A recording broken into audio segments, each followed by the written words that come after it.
It's Grace O'Sullivan here, and you're very welcome to my kitchen, which is also my campaign headquarters. It's really important that people get out and vote. The reason I'm standing is I truly believe Waterford has great opportunities.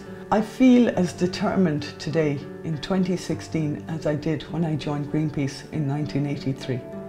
I feel that environmental issues and social justice issues are still not being represented enough. Humanity is still in crisis.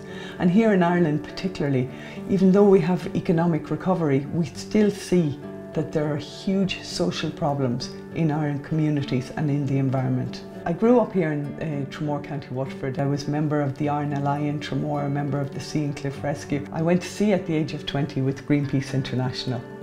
It was an incredible experience. We sailed all over the world for the next 10 years. One of the campaigns I remember best was sailing to Antarctica in 1986.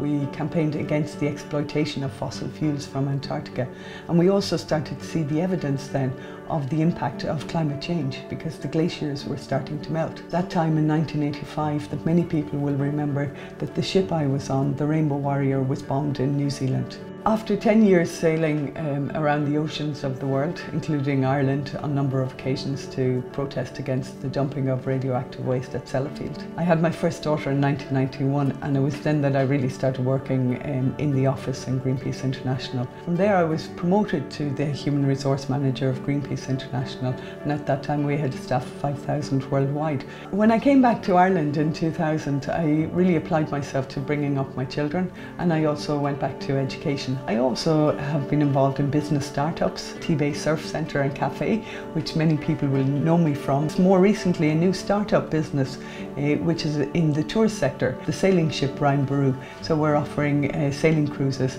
down on the Waterford River estuary.